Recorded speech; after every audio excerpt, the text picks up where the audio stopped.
Tonight we're going to have an individual by the name of Jim Johson. Mr. Johson is with the Department of Agriculture. He is going to be going through some of the issues that we've heard. Mr. Johson? Thank you, Chair Brzezinski, Chair McPherson, committee members. My name, for the record, is Jim Johson. I'm the Land Use and Water Planning Coordinator for the Oregon Department of Agriculture. We're also able to look at the impacts of Measure 37 claims as it relates to groundwater and also as it relates to irrigation. This is a map of Yamhill County that shows groundwater restricted areas over on the top and at the bottom in the crosshatch areas. The Measure 37 claims show up in red within those areas.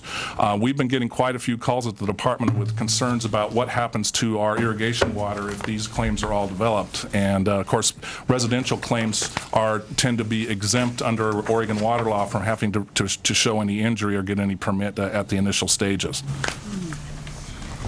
This is Washington County. This is kind of ground zero in the Portland metro area for groundwater restricted areas. You have 3 groundwater restricted areas that coalesce here, and you can see those all across the bottom.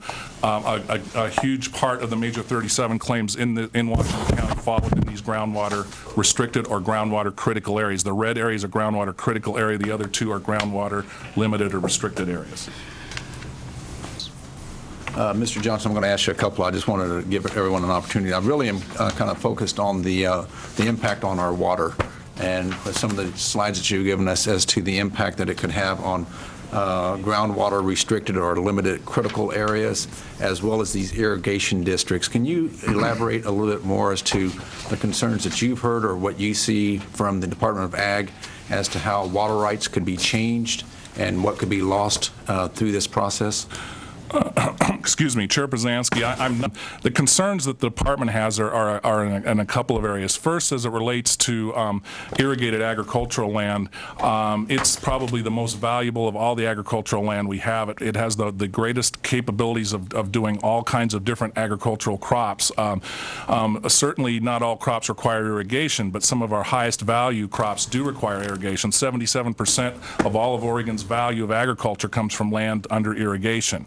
So when an irrigated tract is converted from agriculture to rural residential use, that water is no longer available for agriculture in a lot of cases. Our experience has been that water goes back, if you use it or you lose it, so the water goes back to basically the pool, so to speak.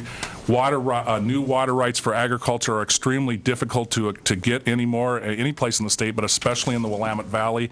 A lot of the valley is hydraulically connected to the Willamette River. Water rights related to the Willamette River come under scrutiny under the Endangered Species Act, so you're not seeing a lot of new water rights. You're seeing a lot of transfer and the like of water rights. There is a great potential for storage, but bottom line, we feel we need to protect the water we got because there's not a lot of water available. Number 2, with irrigation districts, there's a certain critical mass of land needed because the members in an irrigation district pay for the water, so that is income into the management of the irrigation district. The less acreage there is, one of 2 things happens. The less money there is to operate the district, or the more money each individual farmer has to pay to continue to operate the district. Either way, it's having a great impact on farm use within that irrigation district. Thank you. Any other questions?